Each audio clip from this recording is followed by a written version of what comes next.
My girlfriend told me she needed a 2-week self-discovery retreat with her ex. She expected me to meditate on it. Instead, I started packing. Tuesday nights in our apartment were usually so peaceful.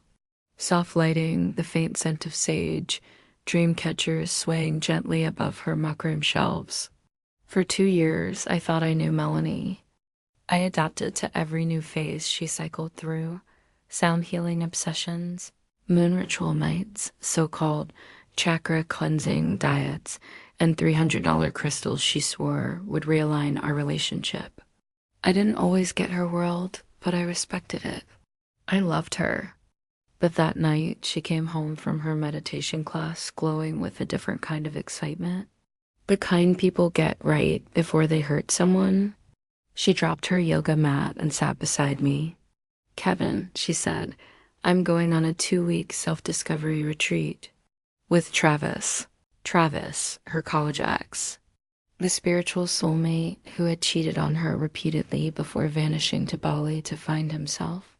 Her voice bubbled with excitement as she described sweat lodges and desert rituals. She talked about Travis like he'd been reborn as some enlightened shaman. My stomach twisted, but I kept my expression neutral, a sense of calm settling over me like armor. "Just you and him?" I asked. "Well, he's leading it, but it's meant to be intimate." Her fingers brushed mine as if expecting me to applaud her bravery. Then came the line that ended everything. "I knew you'd understand. That's why I love you." "You're so secure." Secure. Translation: I assumed you were naive enough to accept this. I gently closed my laptop and nodded. "Good luck, Melanie.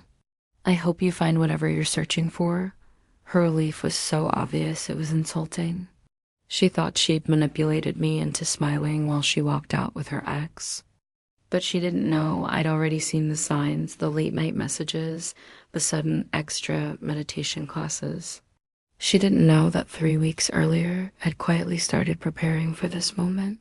She thought this was her spiritual awakening. She didn't realize it was my moment of clarity. The next morning, I drove her to the airport. She hugged me quickly and said, "Thanks for being so supportive.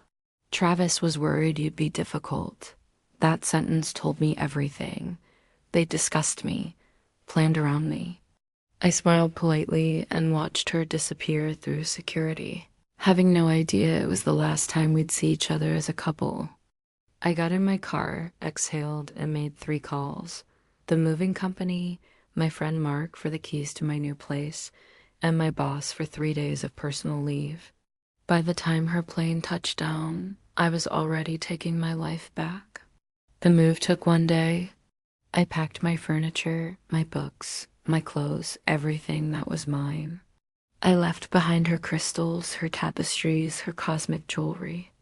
I neatly boxed her belongings and left them in the living room with a note: "I am on my own self-discovery journey. I've discovered I deserve better. Don't contact me." Kevin. I paid my half of the rent for the next month, left the keys, and walked out. That night, eating takeout on an air mattress in my new, empty apartment, I slept better than I had in years. By day 3, she noticed my silence. Dozens of texts poured in. "Kevin, why aren't you responding? Travis says your avoidance is toxic masculine energy." I actually laughed out loud at that one. No reply. On day 4, she flew home early. The next day, her mother showed up at my door, screaming about abandonment until I calmly explained that her daughter went on vacation with her ex. On day 6, Melanie and Travis cornered me on the street. "Your energy is blocked, bro," Travis said. I looked at him and said quietly, "If you say spiritual one more time, you're going to witness some painfully unspiritual behavior." Melanie's eyes filled with a frantic desperation I'd never seen. "You can't just walk away. We didn't break up." "You did," I said, "the moment you bought tickets to Arizona with him." She hissed, "This isn't over." I just looked at her and said, "Actually, it is. Over the next few days." She tried everything: a guilt campaign, a fake legal letter from her cousin, even chanting with her soul family outside my apartment until the police removed them.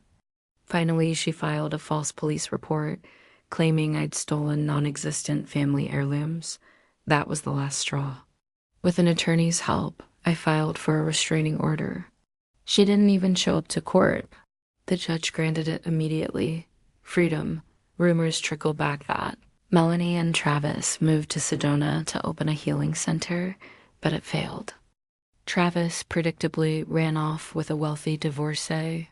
6 months later, I ran into her cousin, who gave me an apologetic smile. "You did the right thing," she said. "You dodged a spiritual bomb." That evening, I got a message from Emily, the wonderful, grounded woman I'd started seeing. "Still on for dinner?" she asked. "Absolutely," I replied. As I got ready, I caught my reflection. No crystals. No incense haze, just me, finally myself again. And I realized sometimes the most powerful journey of self-discovery I send to the one you take into the desert. It's the one you begin the moment you walk away from someone who never valued you. Thanks for listening, and don't forget to subscribe for more stories.